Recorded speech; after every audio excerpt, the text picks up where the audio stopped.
Tell me I'ma be okay, this young man asks of me. Tell me I'ma be okay. See, I'm worried that my brain is broke. I'm clean, no drugs, no fights, no coke, but the guard says that my brain is broke.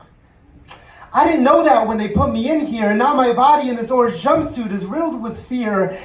They think there's something wrong with me, that I don't witness the world how the others see, and now they want to lock me in another ward to give me tests, and I'm worried I won't be heard. So Rabbi, tell me, please, that I'ma be okay.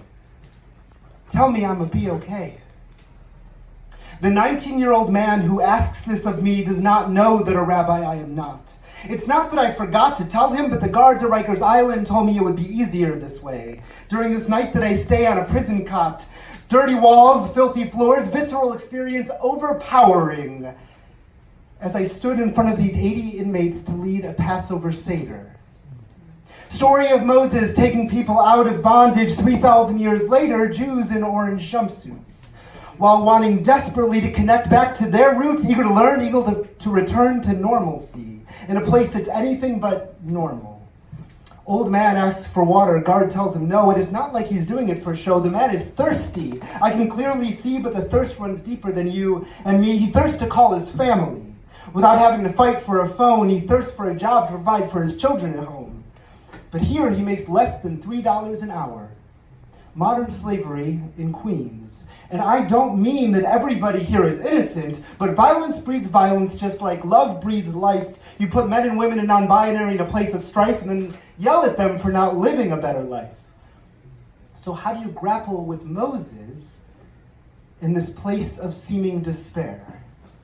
Freedom of the mind, I hear from inmate again and again. Keep your head down, get a job, better yourself, better your mind. Fine. But how do I do this? A swole fellow asks. When they cuff me so tight, it tears my muscles. 5 years to convince the doctors for surgery to fix these ruffled cuffs. How do I do this? An old man asks when I'm attacked with a shiv for wanting to watch TV. His face is gashed, I can clearly see. I try and nod, hoping to preserve my cool as my heart breaks inside.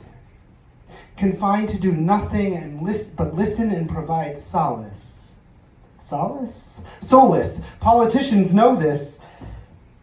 That the system is broke. It's a fucking joke. Not enough staff, so they rely on volunteers. We put men in cages and then rely on volunteers, while the TV stokes fears of murderers and rapists and car thieves who come at night, never telling you that some men are in Rikers for parking ticket violations. Apparently, the boogeyman doesn't know about alternate side parking.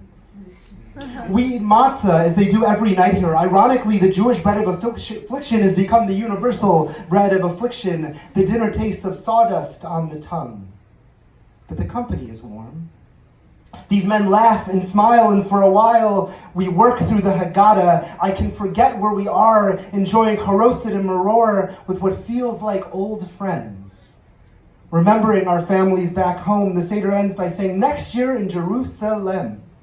A plea that at the very least we won't be here again, or in any prison, or in a world without prisons, or at least in a world that is free. In the room where the guards lead me to rest my head hangs a quote that the inmates have chosen.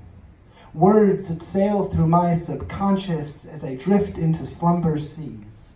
On the wall, until we are all free, none of us are free. That one man asked me at the beginning if he'll be okay. But as long as men of color are disproportionately locked away, we are not okay. As long as we have not moved forward from 3,000 years ago, where we were lashed in the hot sun in the desert, we are not okay. And as long as people are treated like animals, just a 20-minute drive from my apartment in Brooklyn, we are not okay. We are not okay. Thank you.